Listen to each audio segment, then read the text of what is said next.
Uvira tombe ni imwe muri terime zikomeje gukoreshwa hirya no hino ku mbuga nkoranyambaga, ndetse iri jambo rikaba rivuga gufatwa kw'ahantu. Ariko ubu aka kanya reka twigarukire kuri Uvira. Ku gicamunsi cy'umunsi w'ejo hakomeje kumvikana amasasu ndetse n'amabomba aturika hirya no hino. Ariko muri iki gihe ingabo za M23 zari zitaragera muri uyu mujyi neza wa Uvira, mu gihe ingabo za FARDC ndetse na Wazalendo zifatanyije n'Abarundi zumvaga amakuru y'uko M23 iri kugenda isatira Uvira.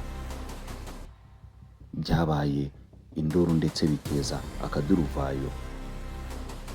Abasirikare ba Kongo batangira gusubiranamo, batangira kurwana hagati yabo ku giti cyabo. Wazalendo yahanganye n'ingabo za FARDC, bapfa kuba bamwe barimo bahungana ibikoresho byose, nyamara mu gihe bagahagaze bagahangana n'umwanzi bakabasha guhagarara kuri Uvira ntifatwa na M23. Ndetse muri aya masaha hagiye hagaragara abantu benshi barimo bahunga, ariko bivugwa yuko batari bazwi muri utu duce, ndetse binakekwa ko zari ingabo z'u Burundi n'abandi basirikare bagendaga bahunga bataza gusangwa na M23 muri aka gace ka Uvira. Ibi byose byakomeje kugenda biteza impagarara muri aka gace, nyamara mu gihe M23 yari itarahagera neza. Muri aya masaha ndetse niho hagiye hacicikana amabaruwa agiye atandukanye ateye urujijo, agaragaza uduce M23 yagiye ifata ndetse n'intego yari ifite ko wari ugufata Uvira mbere y'uko Noheli igera. Ndetse ibi bikaba bitaragiye bivugwaho rumwe. Bivugwa ko aya makuru yagiye akurwa muri M23 agaragaza uduce M23 igomba kurangiza umwaka ifashe n'utwo yagiye ifata mbere yaho. Ariko hari hagambiriwe cyane cyane ni Uvira, ndetse ko M23 yari yihaye intego yo kuhafata amasaha atarenze 72. Mu gihe ingabo zari zirimo zihunga ndetse abandi bagenda banasahura nk'uko bigenda bivugwa, ingabo z'u Burundi zo zari zamaze kugera mu Burundi kare. Uru ni urugamba rutoroshye ku ngabo z'u Burundi kuko zagerageje kurwana uko zishoboye, ariko ikibazo abo bari bafatanyije nta murongo w'intambara bari bafite mu mutwe uretse kuba bajagaraye gusa nk'uko bigenda bivugwa. Ndetse mwigeze no kubyumva igihe abacancuro bavugaga yuko ingabo za Kongo bigoranye kuba wakorana nazo, ntago zitozwa ngo zifate, ahubwo ntiwamenya icyo ziba zigambiriye. Mu gihe u Burundi bwakomeje guhatana burwana kuri Uvira, n'ubundi birangiye Uvira ifashwe na M23, ndetse binavugwa yuko abarenga 20,000 ku mupaka w'u Burundi bambutse nk'impunzi. Amakuru agenda no guhanurwa cyane nuko muri aba bose bambutse atari impunzi gusa, ahubwo benshi ari abasirikare bivanzemo ingabo z'u Burundi ndetse n'abasirikare ba FDLR n'abandi bari bafatanyije n'ingabo za Kongo mu kurwanya M23.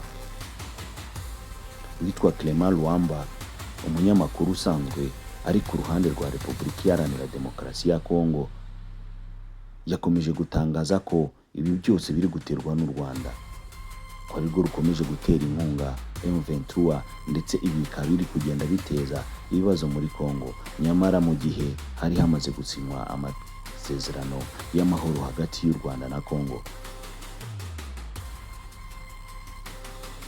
Amakuru agenda avugwa muri aka gace ka Uvira nuko ejo mu masaha 2 z'ijoro aribwo M23 yagaragaje neza ko imaze gufata Uvira. Umvikanye urusaku rw'amasasu ariko atari menshi, ni ya masasu bita nk'ayo gusukura umujyi cyangwa se kugira ngo n'uwari usigayemo umwanzi abashe guhunga. M23 ku mbuga zayo yagiye itangaza ko bamaze gufata Uvira. ndetse kikaba ari igikorwa cy'indashyikirwa bishimiye nyuma y'uko bafashe Uvira muri iri joro ryo kuwa kabiri. Kugeza aka kanya Uvira ntabwo birasobanuka neza nimba koko abaturage baho bari mu mutekano, ariko M23 nk'uko igenda ibitangaza igaragaza ko kuba yamaze kugera muri Uvira abaturage badakwiriye kugira impungenge. Ibi biragaragazwa n'uburyo aba basirikare baje kwakirwa. Ubwo bageraga muri Uvira abaturage basakuzaga cyane ngo murakoze kuza, nimudukize izi ngabo.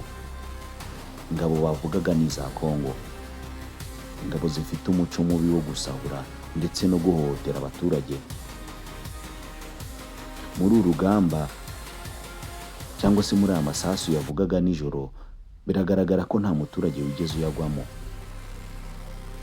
Nubwo benshi bakomeje guhungira mu Burundi, wibuke ko Uburundi hari hashize iminsi butangaje ko M23 niramuka ifashe Uvira, Uburundi buzagira icyo bukora, kubera ko nabwo buzahita buca inzira ya bugufi bugahita butera u Rwanda, kubera ko bukeka ko u Rwanda arirwo ruri inyuma y'ibi byose.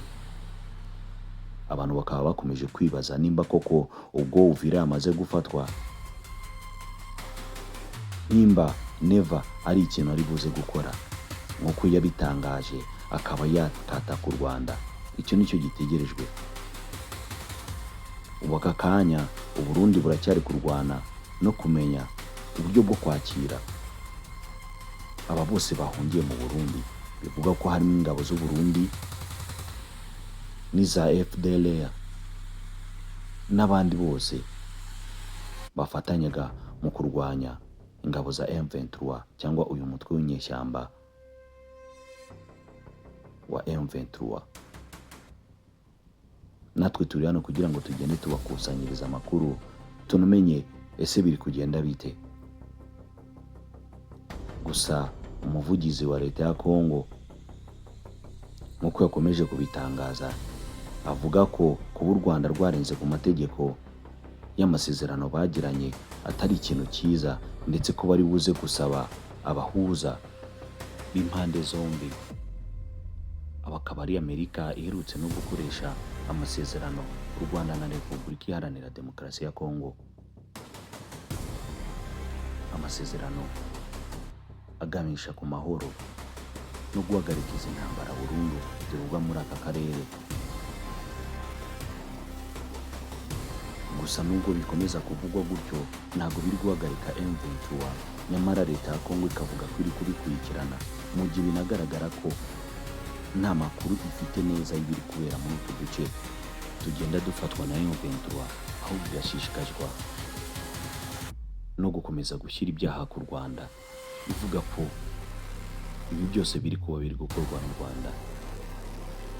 Ayo niyo makuru twari tubafitiye ari kuvugwa hirya no hino muri aka kanya, cyane cyane muri Repubulika Iharanira Demokarasi ya Kongo. Reka dukomeze dutegereze turebe uko biza kugenda, tubigenda tubagezaho updates uko bigenda buri kanya.